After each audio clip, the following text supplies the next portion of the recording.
Hello, friends, and welcome back to Stories About Entitled People. You ever witness someone be so breathtakingly entitled that they actually try to sue a mall cleaner for their own stupidity? Well, buckle up. But before we begin, best way to support our channel is to leave comments, like, and subscribe with the turned-on bell so you don't miss the new video every single day. Here we go.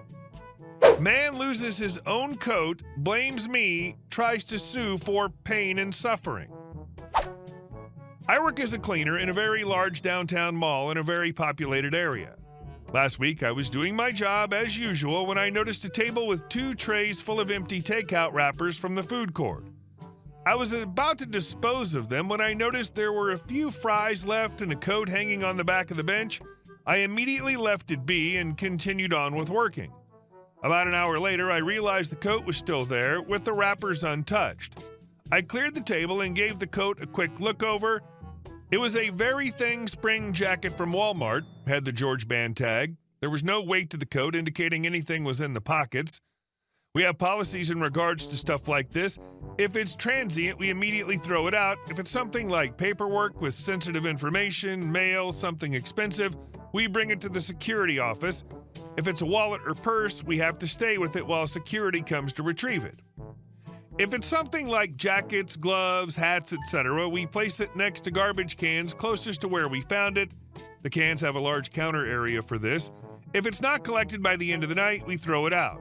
It's unfortunate, but the building is quite large with thousands of people going through it every day.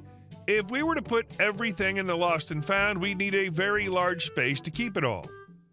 So I walked 15 feet over to the closest counter space and placed it there before going on my last 15-minute break. During my break, the mall was closing, so I guess this entitled dude, we'll call him Bill, started making his way back to collect his stuff. I was just getting back on the floor when I get a call on the radio that Bill was asking about his coat and food that he'd left. I told them where to look for his jacket and went to filling out my paperwork. All of a sudden, there's a clean-cut, tall man, Bill, stomping over to me, dragging his 7-year-old kid behind him, screaming at me. I calmly tried to talk to him and explained why I moved the coat and where it was, but he didn't want to listen to any of it, demanding that I go get his coat. So I bring him over to where I'd left the coat, but it was gone. I apologized to Bill and state that mall employees are not responsible for personal belongings left unattended. I then suggested that he go check with the security office because another customer might have brought it to them. Bill began to scream so loud at me that his face was turning red and spit was flying everywhere, saying how he left it there along with his food to show that he was a customer while he continued shopping. He felt that by leaving the empty food wrapper showing that he bought something in the building meant that it was my responsibility to watch and protect his coat. He then started insisting that I owe him 2 meals because he wasn't done with the food. I've dealt with similar situations before, so I tried to keep my composure while I explained to him that there was no food other than a few fries left, and that mall employees are not responsible for stuff that people leave unattended. Then I called security. It turned out that Bill had his car/house keys in the pocket of his coat, and he purposely left it there because, although I didn't see him, he seen me and that it was my job to watch his stuff. His poor son was crying, but this didn't stop Bill from freaking out, trying to drag anyone passing by into the situation, pointing at me like I was the bad guy. I only had an hour left on my shift, and by the time security was able to walk him down to the office, my shift was done and I had to go tear my cart down to leave. Bill came back the next morning demanding to speak with my manager. While talking to her, he kept demanding that I be fired, but my manager just kept apologizing, stating that his coat was not my responsibility and that I was only following protocol.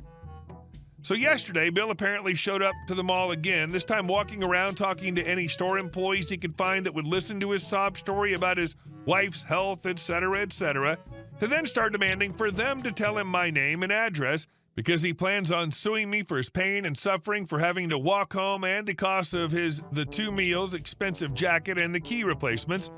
Most of the people he spoke to weren't even sure of who he was talking about, never mind any of the other information. Even the ones who did would never give out any of that info, but instead message me on Facebook giving me the heads up. I don't understand how someone can feel so entitled that they expect cleaners to be coat check at a mall without even speaking to them first. I love that your manager didn't give in to his nonsense and that other employees shut him down when he started his mall-wide sob story tour. This guy fully expected the world to bend over backwards for his irresponsibility, and when it didn't, he had an absolute meltdown. And our second story. Dude screams at me to work. My business card shuts him up instantly. I never knew something like this would happen to me, considering that our country's culture, a tropical country in Southeast Asia, tends to lean towards the conservative and hospitality side. A bit of background on my occupation. I, 30-year-old male, and my dad own a small engineering business that specializes in repairs, fabrication, and supply of mechanical, electrical, and metal works. Most of our clients are food manufacturing plants within the province. Anyway, it was a typical Thursday morning when I got a call from a client asking me to pick up a machine for repairs. When I arrived at the plant, the security asked me to wait outside the loading bay while they paged the engineer assigned to the machine. While I was waiting, I heard a loud, "Hey!" from a guy, probably in his late 50s to early 60s. I didn't pay much attention, thinking he was just shouting at the guys working there, but then he shouted, "Hey, kid!" So I approached him and asked, "What's your problem?" He seemed startled by my disinterested tone and asked, "Why aren't you doing your job?" I replied, I don't work here. I'm waiting for the engineer." He then shouted, "Kid, aren't you ashamed just standing there while your coworkers are unloading these boxes?" I calmly reiterated, "I don't work here." Now, to be fair, I think he mistook me for one of the workers since the contractual employees at the plant don't have uniforms, while only direct hires or regular employees do. I was wearing an old faded shirt and baggy pants, definitely not a fashion statement, as it's very hot and humid in the tropics, even in February. Sweaty back, armpits, and groin. It's just the reality of the weather here. Back to the story. He went on and on about how rude kids are nowadays and how disrespectful they are to the older generation. Typical stuff you'd hear in many Asian cultures. I just tuned him out, not wanting to cause any conflict at the client's premises. After his long rant, he finally said the magic words that gave me the perfect opportunity to shut him down for good. "I'm going to report you to your manager for disrespecting an essential supplier and not doing your job when told." Now, given that the pandemic's still ongoing and face masks are a must, it was a bit of a blessing that he couldn't see the evil grin forming on my face as I walked towards him. I calmly reached into my pocket for my wallet, not saying a word. He looked at me, completely confused. I handed him my business card and said, "I am the manager. Also, I'm not a kid. I'm 30 and run my own business." I nodded and said with the sweetest, most sarcastic voice, "Have a nice day." His face turned bright red and he didn't say a word after that. I heard some giggling and whispers among the employees who were unloading the boxes. I then went back to where I was originally standing and waited for the client's engineer in peace. So satisfying. Imagine the audacity of a random old guy screaming at a total stranger to do a job that isn't even theirs and then threatening to report them to their own manager. The fact that you just let him dig his own grave, sat back, and then dropped the ultimate power move with the business card is perfection. You didn't even have to argue, just one smooth move and he instantly realized he messed up. And our next story. The time I got fired from a job I never had. I was in Staples the other day buying some notebooks for my classes that just started. I'm walking towards the checkout when I hear an exasperated voice saying, "Ma'am? Ma'am?"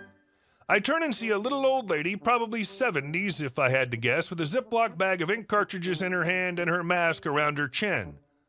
She waves me over to her and starts asking me if we have any of whatever specific ink cartridge she's looking for. She claims to have been looking for several minutes, but she doesn't see it, so could I maybe look and help her or go look in the back? I was wearing a long sweater and some black leggings and had on my Halloween mask in January. I was dressed for a job I neither have nor want, so I tell her, "I don't work here, but I can go get someone who does for you." It falls on uncaring ears. "Well," she says, physically grabbing my forearm as I try to turn away, "will another brand work with an HP printer? I need to print." I tell her truthfully that I have no idea, but that I can find an actual employee who does. Apparently this was the wrong answer. Well, why in the hell do you work here if you don't know anything? Again, I do not work here. Whatever. Go get one of your little friends from behind the counter. Maybe they'll know since you don't. This place hires people without even seeing if they know anything about computers. Honey, first of all, a computer and a printer are very different. Secondly, I cannot speak to Staples' hiring process or their candidate vetting. Lastly, and perhaps most importantly, I still don't work here. So I go grab my coworker and explain the situation to him. We shared a little laugh over it. He went to receive what I'm sure was more abuse. I proceed to check out, thinking my adventure over and lamenting that my boyfriend wasn't here to laugh about it with me at the time. However, while I'm checking out on the customer side of the counter, I hear a very elderly and accusing voice say, "That's her." I turn and, of course, there she is, a new employee in tow. She's pointing at me, blaming me for being incompetent, rude, underdressed, inappropriately masked, every nitpicky thing you could imagine, all to this poor employee who obviously has no idea who I am. He tells her, ma'am, she's a customer here. She's not one of my employees. She got the manager on me, a customer over ink. She ranted for a few minutes, insisted that we were all lying about me not working there in order to cover up the problem, and then stormed out with her little Ziploc bag of used cartridges, and I gained a funny little story to tell my friends at D&D that night. The poor employee who had to break the news to her must have had one hell of a day. At least you got a solid D&D story out of it. I just hope she finally found her precious ink cartridges, or that her printer refused to cooperate just to spite her. And our last story. Parents stole my car and gave it to my sister. I threatened to sue. My sister called me earlier this evening. She's younger than me, still in high school. She tells me she wrecked her car. She's fine. Car's in the shop getting repaired. I'm glad she's okay. We joke around until she tells me my parents gave her my car to use. I'm an adult living in my own apartment. This car is legally registered to me on my insurance, which I pay for. Any damage this car takes is my responsibility to repair. Earlier this month, my engine blew up on me. It was in the shop for a week. I rely on my vehicle for my job. After getting it out, the engine light comes on again. I call my dad to figure out if I need to take it back to the shop, which I really can't afford right now. He offers to switch vehicles with me so he can get it into the shop, as he only goes to and from his job. My career requires driving to make money, delivery, and also a nanny for school-aged kids, so we switched. He has yet to make an appointment, so I was about to take my car back anyway to deal with it myself until this happened. My sister's a teenager. She's not a great driver. I'm actually surprised it took this long for her to wreck. She tailgates and brakes last second. She's also driven a smaller car since getting her license. As minivans are, it's bulky, slow to brake, hard to park in small spaces. I'm lucky as I learned to drive in it. She's driven it only a few times. I'm angry and also worried. If I take my car back now, I won't be able to work as it's in the shop and I won't have enough to pay rent. But if anything happens while she's driving, I'll be out of a car for a long time, as well as dealing with insurance issues. My parents didn't ask me for permission. In fact, my sister told me that they told her to tell me about this. Nowhere did I give consent for this. My sister's acting like it's a big joke. They also refused to answer my texts regarding it. I'm a grown adult with a job and an apartment and bills to pay. If this car gets damaged too, I'm beyond screwed. Edit. I took the car and threatened to sue my parents. They agreed to pay for the repairs and not to cause any more surprises. They also agreed it was a crappy move. Let's be clear, this wasn't just a misunderstanding. Your parents took your legally owned and insured car without your consent and handed it over to a reckless teenage driver. That's theft, plain and simple. The fact that they didn't even bother telling you themselves, instead making your sister do it like it was some fun surprise, shows that they knew what they did was wrong, but hoped you'd just roll over and accept it. Hey guys, thank you all for watching the video. I'll see you in the next one.